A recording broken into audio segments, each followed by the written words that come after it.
aba wastakbara wa kana minal kafirin. Dia enggak mau sujud dan dia sombong, lalu dia menjadi makhluk yang kafir. Di posisi apa? Ibadah ritualnya dianulir, enggak berlaku karena dia melakukan pelanggaran, enggak mau tunduk kepada perintah Allah untuk sujud sama Adam. Baik, tapi kan iblis ketika itu Pak berusaha menjaga tauhid. Jangan ngomong kayak gitu Mas. Iblis itu disebut oleh Allah kafir karena dia tidak mau tunduk kepada Allah. Sebab hakikat ibadah itu apa? Menjalankan perintah Allah, menjauhi larangan Allah. Malaikat sujud kepada Adam itu perintah kepada siapa? Perintahnya siapa? Allah. Sehingga ibadahnya ibadah kepada siapa? Allah. Karena dia menjalankan, mereka menjalankan perintah Allah. Maka ibadah taat aturan ini jamaah, ibadah yang ditekankan dalam syariat kita. Sebab Allah turunkan aturan untuk ditaati. Allah turunkan Al-Quran yang di situ berisi perintah, larangan, janji dan ancaman. Ada banyak sejuta aturan di sana agar manusia bisa menjadi lebih baik. Nah, di posisi aturan dalam masalah muamalah di bagian ini semakin jauh dari zaman kenabian, itu semakin banyak ditinggalkan. Sampai Nabi Shallallahu Alaihi Wasallam pernah menyebutkan dalam hadis riwayat Bukhari, sayati 'alan nasi zamanun la yubalil mar'u ma akhadha min amin halalin amin haram. Akan datang satu zaman di tengah umat manusia di mana orang nggak gubris, nggak peduli dari mana dia mengambil harta, dari mana cara dia bermuamalah, apakah halal ataukah haram, nggak gubris. Bentuk nggak gubrisnya gimana Pak? Nggak pedulinya itu gimana Pak? Ada dua makna. Nggak peduli yang pertama adalah nggak mau tahu, sehingga dia sama sekali nggak mau belajar. Mungkin majelis ilmu seperti ini sangat mudah untuk dia jangkau, tapi lihat judulnya saja sudah menakutkan ya Pak. Halal haram dunia pekerja. Udahlah nanti aja datangnya pas makan-makan. Pas lagi materi dia ngilang karena dia nggak kuat. Mau dengerin nggak gitu itu saya nggak kuat. Mungkin terlalu banyak nanti di absen sama ustaz. Ini pasti pesanan dari panitia ini. Ustaznya sudah dibisiki sama panitia apa saja pelanggaran yang terjadi di antara karyawan. Pedes rasanya ketika mendengarkan. Isinya cuman kayak nyuding saya semuanya. Mas, kamu nggak usah takut. Al-Quran diturunkan oleh Allah bukan untuk mempersulit kehidupanmu, bukan untuk menyusahkan. Allah Subhanahu wa taala menegaskan, "Taha ma anzalna 'alaikal Qur'ana litashqa." Ma anzalna 'alaikal Qur'an. Aku tidaklah menurunkan Al-Qur'an kepadamu litashqa, agar membuat kau semakin celaka. Baik, jujur saya tanya. Bapak ketika belajar Islam serius, itu hidupnya makin susah atau makin gembira? Jujur. Jujur Pak. Ada nggak orang yang komentar, makin dalam belajar agama kok makin banyak yang dilarang? Itu suudzon kepada syariat. Itu kan suudzon kepada syariat. Dia diberi aturan oleh Allah sebagai bukti kasih sayang Allah kepada hamba. Tapi kenyataannya pada saat dia diberi aturan Allah, rasanya kok banyak yang dilarang. Ini nggak boleh, dikit-dikit haram, dikit-dikit riba, goror, resign. Apaan? Bukankah itu suudzon kepada Allah? Maka kalau dia setiap pagi dan sore menyatakan raditu billahi rabba wa bil islami dina wa bi Muhammadin sallallahu alaihi wasallam nabiyan wa rasulah. Aku ridho Allah sebagai Rabbku, aku ridho Islam sebagai agamaku. Buktikan Pak, nyatanya banyak orang yang nggak terima. Berarti dia memang belum ridho. Padahal Allah Subhanahu wa taala menyatakan wa raditu lakumul islama dina. Aku ridho untuk menjadikan Islam sebagai agamamu. Tapi yang menerima nggak ridho. Allah sudah ridho, yang menerima nggak ridho. Apa nggak kurang ajar kayak gitu Pak? Apa sih makna Islam itu Pak? Semua syariat yang ada. Tapi orang kan kadang pilih-pilih, yang ini saya mau nih, yang ini gue gak mau. Kenapa? Ini sesuai dengan kepentingan saya, yang ini tidak sesuai dengan kepentingan saya. Allah perintahkan, ya ayyuhalladzina amanu dukhulu fis silmi kafah. Wahai orang yang beriman, masuklah kalian ke dalam agama Islam kafah, gak pakai pilih-pilih. Artinya apa? Secara keseluruhan. Apapun harus kau terima.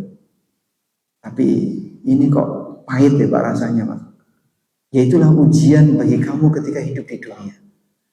Lebih kau pilih mana? Nuruti hawa nafsumu, ataukah kau pilih yang kedua, menyesuaikan dengan aturan Allah yang mungkin berat bagi hidup. Fenomena orang yang ketakutan terhadap syariat agama itu sudah ada sejak zaman Rasulullah SAW. Sehingga disindir oleh Allah Subhanahu wa taala. Allah kasih sebuah perumpamaan, Pak. Perumpamaan dalam Al-Qur'an itu kadang nyebut hewan, Pak ya. Artinya apa? Buruk banget kalau sampai ada orang yang melakukan tindakan seperti itu, disamakan dengan binatang. Ka'annahum umurun mustanfirah. Fama lahum 'anit tadhkirati mu'ridin. Kenapa mereka berpaling dari peringatan Allah? Fama lahum 'anit tadhkirati mu'ridin. Kenapa mereka tidak mau mempelajari peringatan Allah? Yang enggak gubris itu, menghindar untuk diberi pelajaran. Mereka enggak mau dengerin. Ka'annahum umurun mustanfirah. Farrat min qaswar. Mereka itu seperti keledai yang ketakutan. Farrat min qaswar, yang lari dari kejaran singa. Baru dengar pengumumannya saja sudah grogi duluan. Belum lagi ketika sudah masuk ke majelisnya, Ustadz baru membuka, ini belum isinya lah Pak, baru pengantar. Itu sudah deg-degan. Ka'annahum humurun mustanfirah farrat min qaswarah. Ini seperti keledai yang ketakutan, yang lari dari kejaran singa. Coba Quran kalau memberikan sebuah permisalan itu sampai nyebut orang itu kayak binatang. Karena sebagian manusia mengambil sikap yang buruk seperti itu. Seharusnya jadilah manusia pemberani. Karakter pemberani itu apa Pak? Dia berani untuk siap menerima aturan. Tantangan hidup kita adalah aturan. It's your challenge. Sehingga kalau sebatas kita hidup berhadapan dengan dunia kerja, Muslim dan kafir sama-sama mengalaminya. Tapi bagi mereka yang siap untuk taat kepada aturan, hanya mukmin yang punya karakter seperti itu. Dan itulah mukmin yang pemberani sejatinya. Oleh karena itu, Bapak Ibu yang dimuliakan Allah, berbicara tentang masalah aturan, ada satu kesiapan yang harus Anda selalu hadirkan. Saya akan selalu mengatakan, sami'na wa ata'na. Aku berani dengerin dan aku berani taat.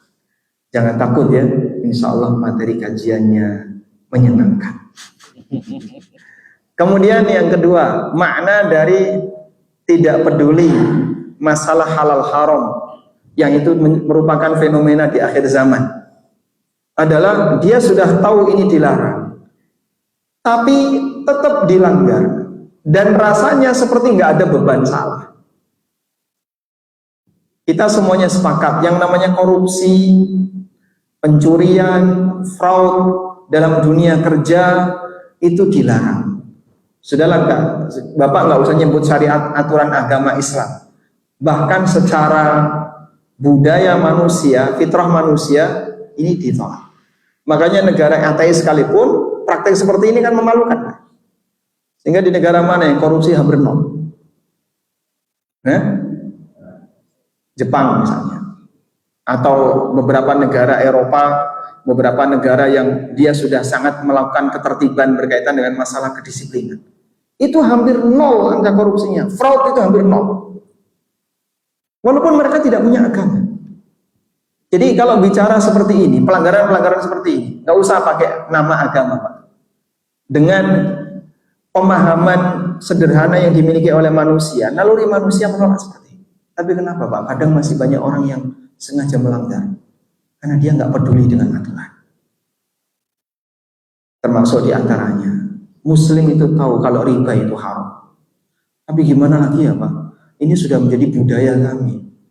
Normalisasi pelanggaran tidak akan pernah dibenarkan walaupun pakai atas nama alasan budaya. Karena tradisi tidak bisa mengubah hukum. Maka siapapun ketika dia berhadapan dengan kebiasaan masyarakat dan dia butuh misalnya, di sini ada aturan, kau punya kewajiban untuk taat kepada aturan. Karena kau adalah hamba Allah yang seharusnya mengikuti aturan Allah. Ini haram yang seharusnya ditinggalkan. Tapi saya butuh Pak. Ya itulah kadang dorongan hawa nafsu lebih kuat. Makanya Nabi SAW ingatkannya dalam sebuah hadis. Ya. Bapak tarik nafas dulu Pak.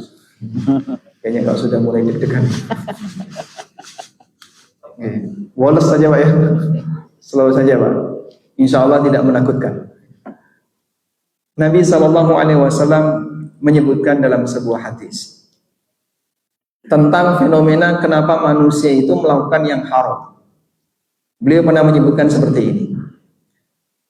Inna ruhal kudus nafatha fi raw'i innahu lan tamuta nafsun hatta tastawfiya rizqaha. Sesungguhnya Roh Kudus membisikkan dalam hatiku, tidak ada satupun jiwa yang mati sampai dia menghabiskan jatah rizkinya.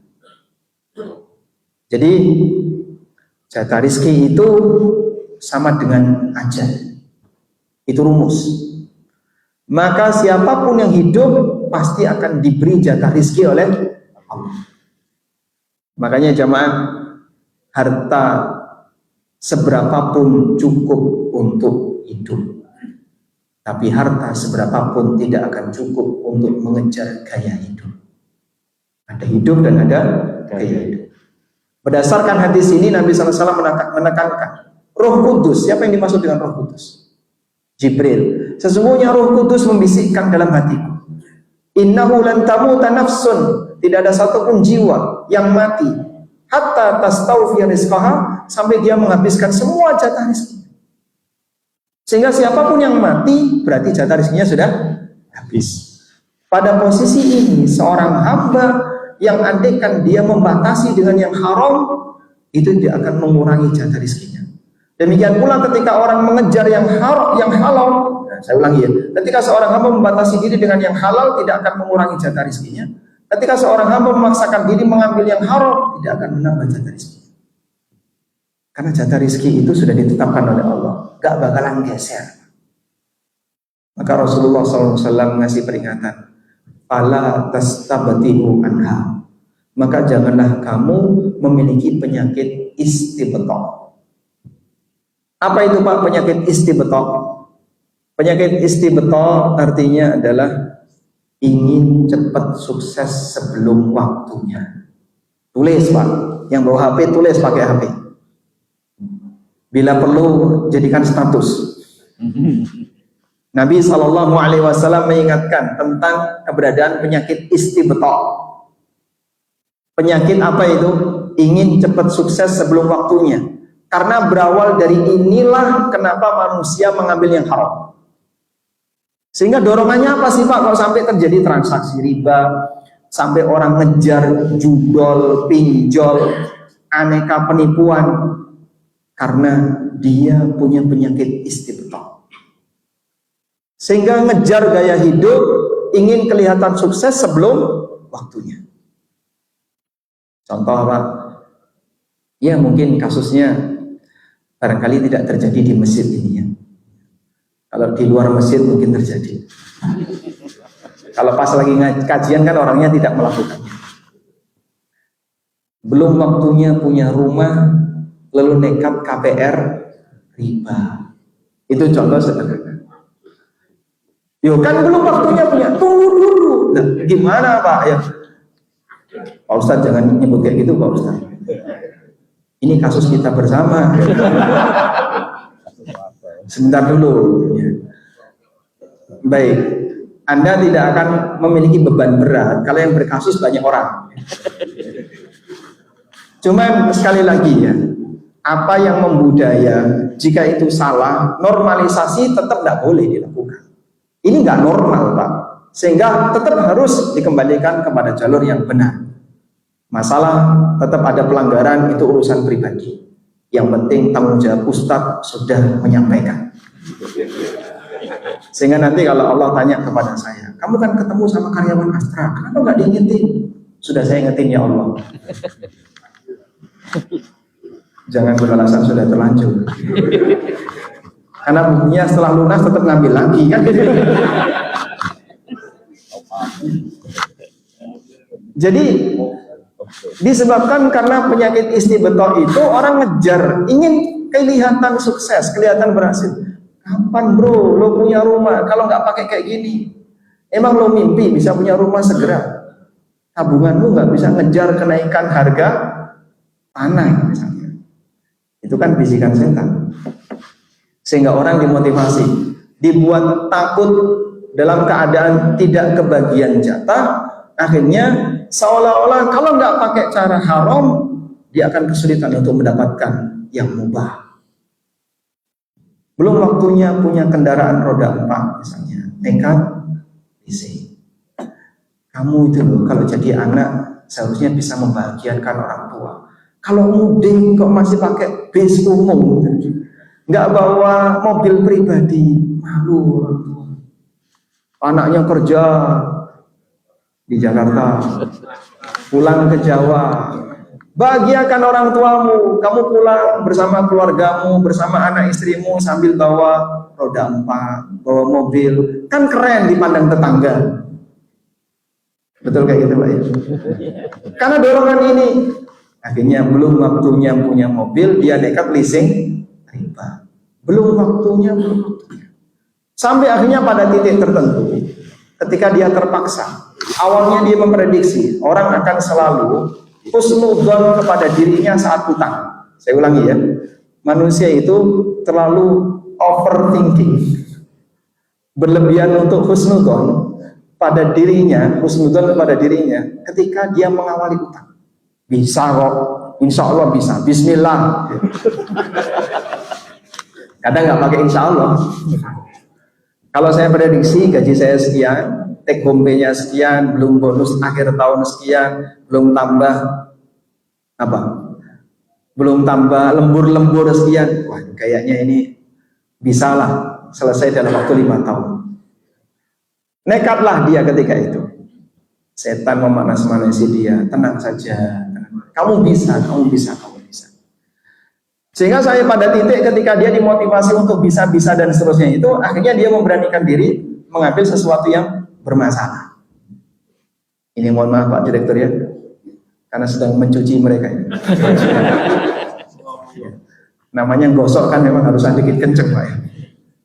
Baik, akhirnya dia mengambil sesuatu yang bermasalah. Itulah tadi Pak, penyakit apa Pak? Istimewa, ingin cepat sukses. Hingga kemudian pada titik tertentu dia sudah nggak sanggup lagi. Ternyata ada penurunan produksi misalnya, ada penurunan pendapatan, sudah terlanjur ngambil Pak. Akhirnya dia minta bantuan dari arah samping sehingga pinjol dilakukan, kadang nekat judi online. Judi online Pak awalnya itu dari bermain aplikasi yang tidak ada duitnya Pak. Ya cuman pakai uang virtual gitu ya. Kok kayaknya mudah-mudah. Baik sekarang uji coba pakai uang beneran. Korbannya berapa Pak? Yang bunuh diri karena praktek ini banyak sekali. Ya Anda nggak perlu untuk mencari tahu itu mungkin pelakunya adalah para aparat atau adalah nggak usah dipikir.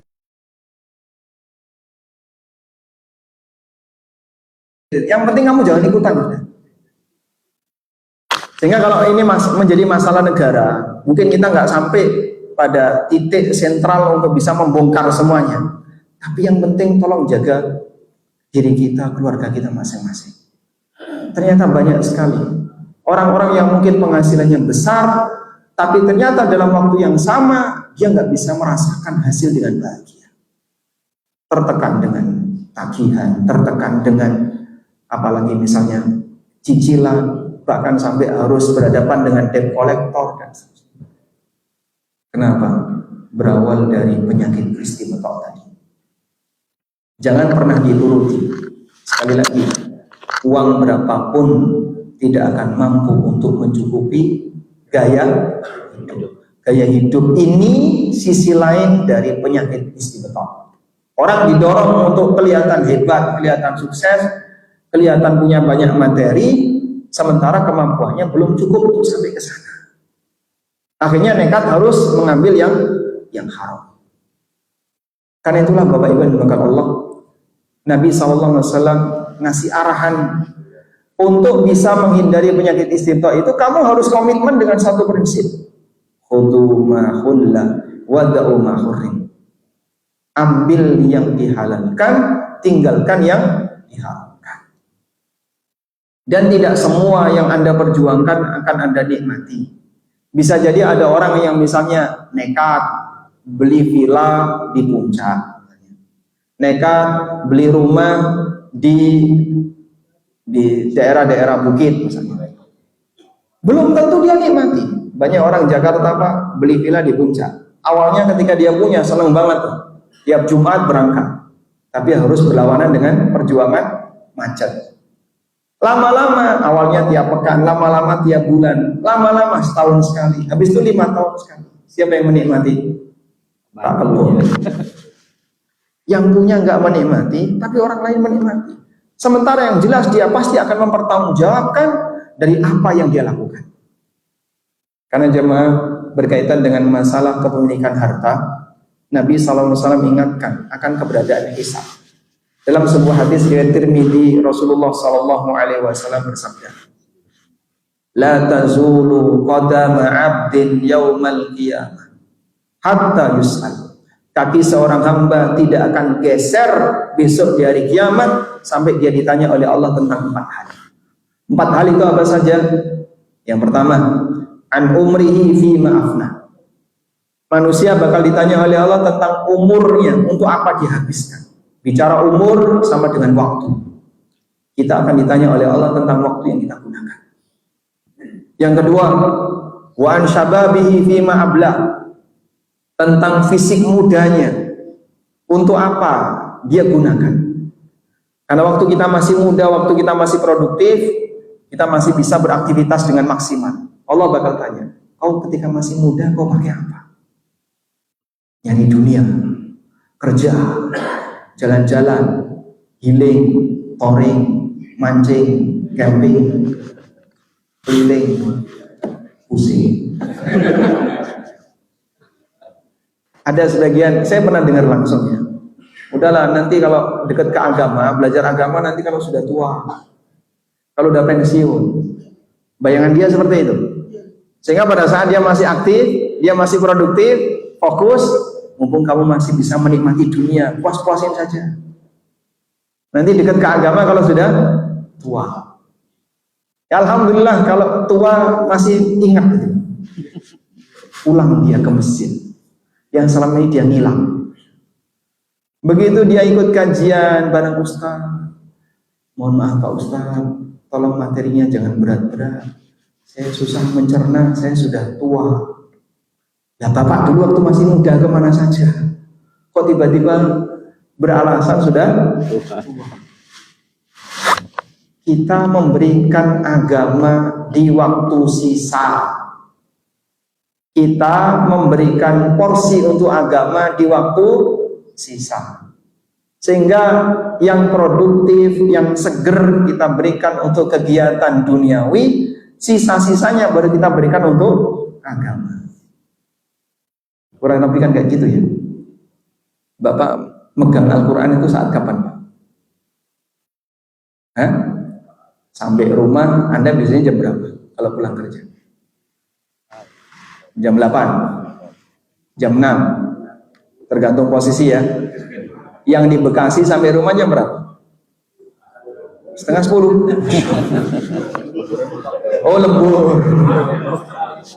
Yang nggak lembur. Sampai rumah jam berapa? Maghrib. Jam 5 habis maghrib sampai rumah. Anda habis maghrib sampai rumah, istirahat, pegang mushaf. A'udzubillahi minasyaitonirrajim, merem. Kenapa? Kecapean. Quran kita berikan di waktu kita sudah kelelahan. Itu kalau kita mau jujur ya. Sehingga agama kita berikan di waktu sisa. Di saat kita sudah mulai ngantuk, kita sudah mulai kecapean, kita sudah mulai kelelahan, baru kita berikan untuk agama. Padahal nanti Allah akan pertanyakan, kau saat produktif itu kau gunakan untuk apa? Maka teman-teman ya, barangkali Anda masih punya sisa waktu selain kerja, yang masih seger badannya, itu tolong ya. Saya sudah banyak memberikan waktu saya untuk nyari harta, maka sekarang saya coba berikan waktu saya untuk nyari agama, belajar. Saya punya temannya, karena beliau kerja di set plan yang tidak boleh pulang ya.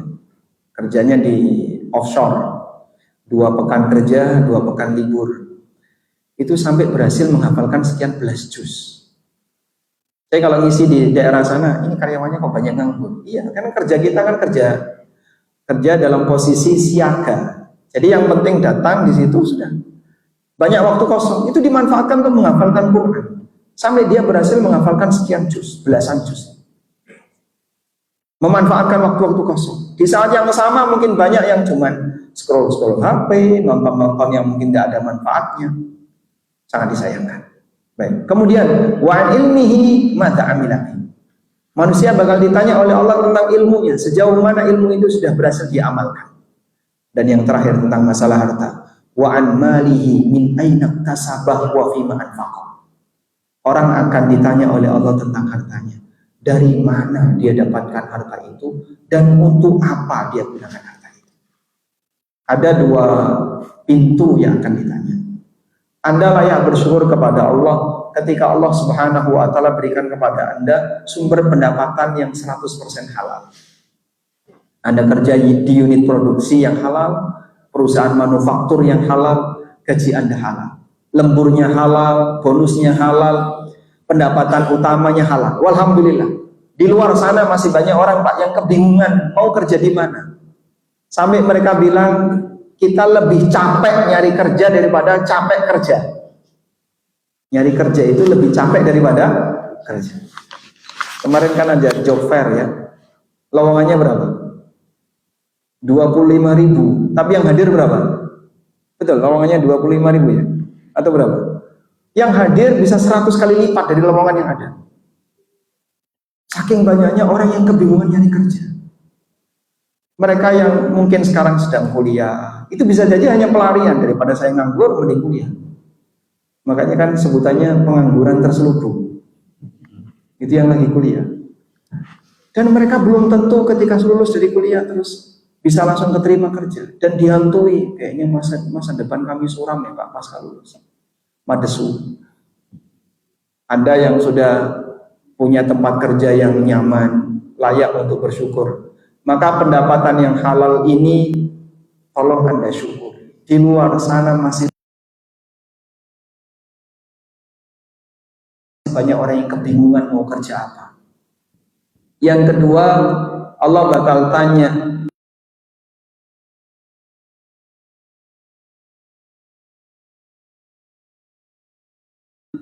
untuk apa kau manfaatkan harta. Jadi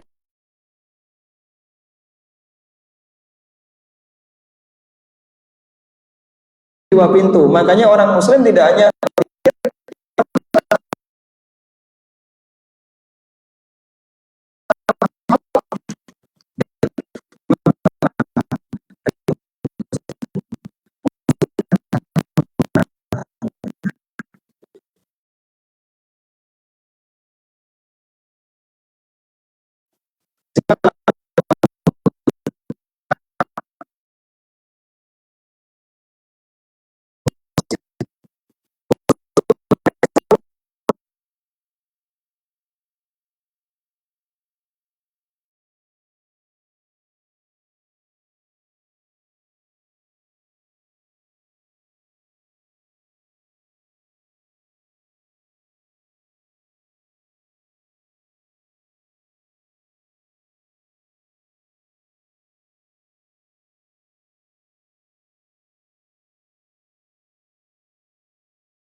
anak bapak di lembaga pendidikan, terutama yang belajar agama, SD, tahfidz, atau SD Islam dan seterusnya, SMP mohon agama, bapak dan silakan anak bapak dan bapak.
Sampai berangkat gendam pulang gendam.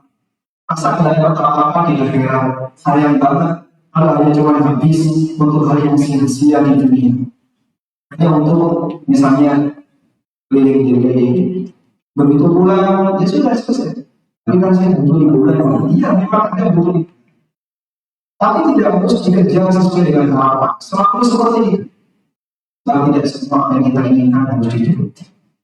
Tidak semua yang kita inginkan harus diikuti. Makanya salah satu di antara definisi boros, Allah berfirman di surat Al-Furqan bercerita tentang karakter ibadur rahman. Wa ibadur rahmanin ladzina la yamshuna 'alal ardi hauna wa ibadur rahmanin ladzina yamshuna 'alal ardi hauna. Ibadur rahman adalah orang-orang yang berjalan di muka bumi dengan sangat tinggi. Di antara sifatnya ibadur rahman alladzina idza anfaqu lam yusrifu wa lam yaqturu wa kana khairan dzalika. Ibadur rahman itu punya karakter kalau mereka berinfak, kalau mereka membelanjakan harta, tidak boros dan tidak berlebih.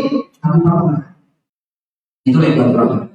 Nah, di posisi ini seorang ibadur rahman, mereka ketika membelanjakan harta tidak boros. Ada sebuah tafsir di Ibnu Al-Baqawi dalam tafsir beliau.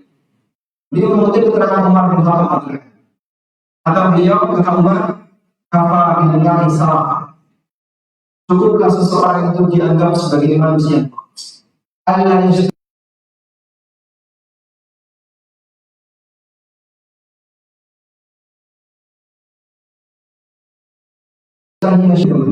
itu disebut boros.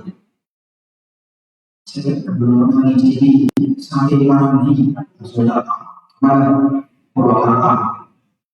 Saya belum mencicipi gudeg Jogja, datang ke Jogja hanya untuk mencicipi gudeg. Saya belum ini sehingga orang Jakarta Utara ke timur, ke selatan, ke selatan, ke utara, ke barat, ke timur, ke barat.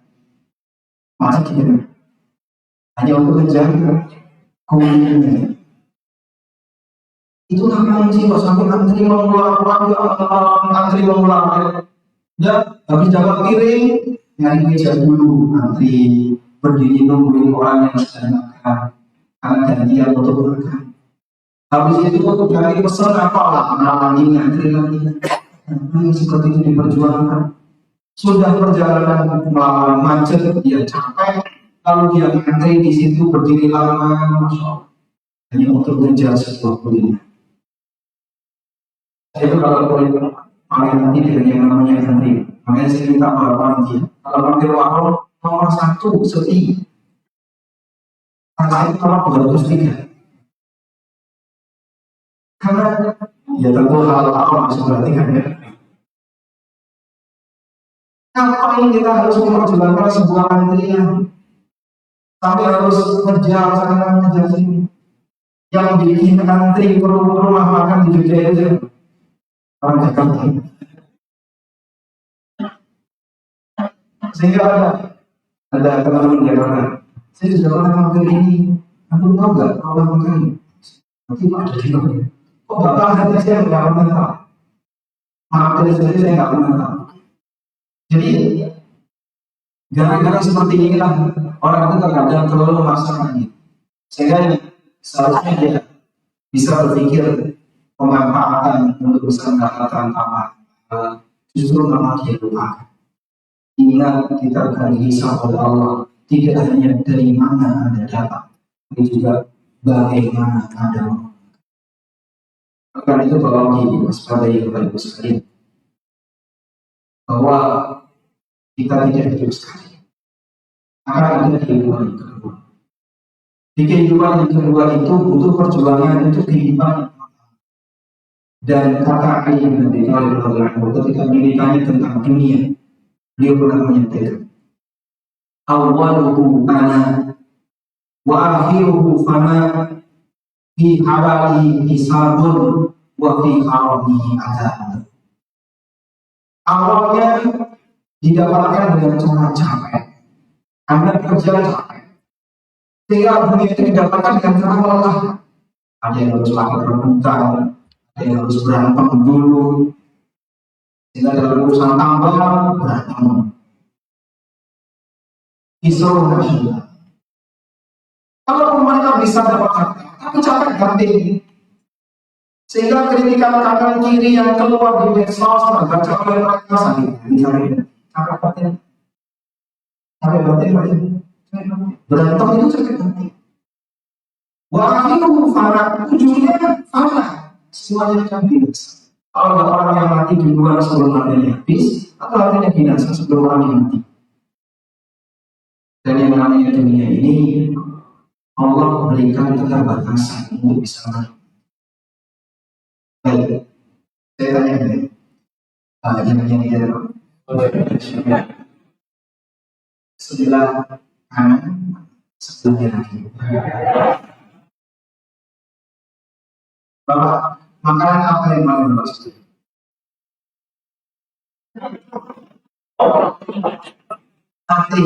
Sate, Bapak paling suka. Coba lihat Bapak bayangin. Andaikan setiap jam sekali Bapak dikasih tusuk sate, kira-kira kuat berapa lama? Siapa?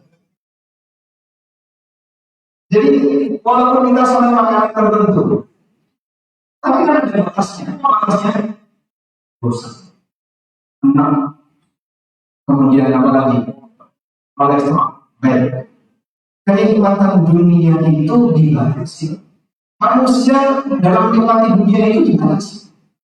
Dia nggak bisa menikmati 100%.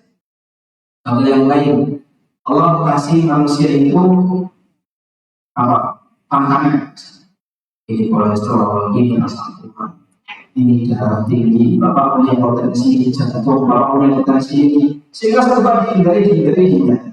Mungkin duitnya banyak, tapi dia pantangan untuk memakan. Kenapa? Allah tak kasih membuat dia dalam ini. Kemudian belum lagi ada yang terjadi. Semuanya pasti akan habis. Oleh karena itu, kalau yang seperti ini hanya yang menjadi andalan manusia, sehingga maksud saya ini, dia hanya bisa menikmati kehidupannya dari sisi materi. Itu akan berada di usia tertentu. Manusia grafik fisiknya menurun. Saat titik tertentu, kenikmatan dunia tidak ada. Bagi orang tua, makanan sudah bukan kenikmatan bagi dia. Bagi orang tua, jalan-jalan sudah bukan kenikmatan bagi dia. Karena dia punya keterbatasan fisik, semuanya sudah tidak bisa. Ada kemampuan rasa sudah gambar semua. Belum lagi dengan potensi penyakit yang ada pada diri. Itulah kenikmatan. Dia ada jalan-jalan, dia mampu dan dikendalikan. Pusing, badan liku-liku, pegel, nggak kayak dulu masih bisa jalan jauh. Sekarang jalan sebentar sudah masuk. Terus gimana? Beralih untuk mengalihkan tadi kenikmatan materi kepada kenikmatan hati. Belajar untuk memindahkan kenikmatan materi kepada kenikmatan batin. Karena kenikmatan batin itu ujungnya kebahagiaan. Sehingga walaupun orang itu miskin, bisa nggak dia merasakan kenikmatan batin? Jawab, orang walaupun miskin punya ujian, bisa nggak dia merasakan kenikmatan batin? Lagi itu ujiannya berat. Tapi mereka bisa merasakan kenikmatan batin. Sehingga orang soleh di masa silam, walaupun mereka sedang ibadah, mereka bahagia. Itulah kenikmatan batin yang saya maksud. Di tengah dia sujud, dia bisa merasakan kenikmatan batin. Di tengah dia sholat, dia bisa merasakan kenikmatan batin. Nah, kalau orang tidak berusaha untuk belajar seperti ini, batinnya belum terbiasa untuk diajak menikmati, sampai pada titik tertentu kosong hatinya. Ini apa? Dia sudah tidak bisa merasakan kenikmatan materi, tidak punya kenikmatan batin, hatinya apa? Kapan itu Pak? Saat dia tidak berlatih ketika di usia muda. Makanya orang yang sudah terbiasa, saya kalau dari kajian itu rasanya malas, adem, enak. Sudah mulai berlatih